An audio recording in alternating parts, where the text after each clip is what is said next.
You know that friend who always cancels at the last second? The one who's sick again, exhausted again, or hits you with the classic, maybe next time? They're not avoiding you. They're protecting their peace. If you're the kind of person who gets genuinely excited about a Friday night in pajamas instead of heading out, welcome. You're about to feel deeply seen. Today we're unpacking the psychology of people who love staying home. The one society calls boring, but science calls brilliantly wired. Here's the truth.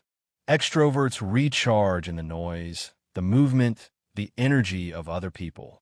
Their battery fills up in the chaos. But introverts and solitude lovers? Every social moment, even the fun ones, slowly drains them. Home is the only place that actually plugs them back in. Psychologists explain it with optimal arousal theory. Some nervous systems need high stimulation to feel alive. Others need far less. It's not laziness. It's not fear. It's simply how you're built. But there's more to it than introversion. For many, home is the one place they feel in control. Out there, the world is loud, unpredictable, full of small talk and sudden plans.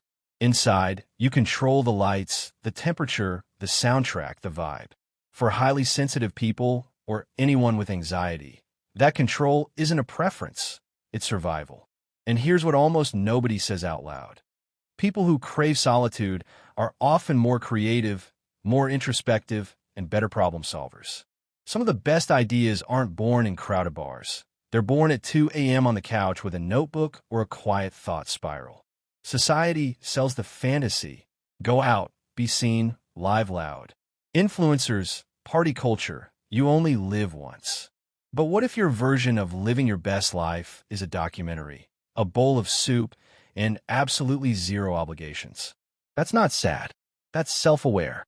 Of course, for some people, staying home comes from a heavier place. Social anxiety, past trauma, or depression whispering, what's the point? In those cases, home stops being a refuge and starts feeling like a cage. So it's worth asking yourself honestly, does staying in fill you up, or does leaving just feel too heavy?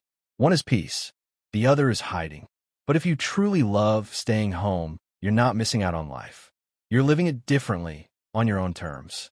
You find joy in the small rituals. The perfect morning coffee, your favorite spot on the couch, the way golden hour light hits the room. Moments most people rush right past. Psychologists call this low stimulation preference.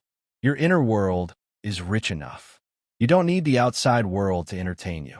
So if you turn down plans without guilt, if a solo Saturday feels like heaven, if you'd rather rewatch your comfort show than make memories, you're not broken. You're wired for depth over noise, for peace over performance. Tell me in the comments, do you genuinely love staying home, or do you think we're all just making excuses? And if you want the deeper psychology most people never hear, the stuff that explains why you are exactly the way you are, click the next video. It's going to hit harder than this one. See you there.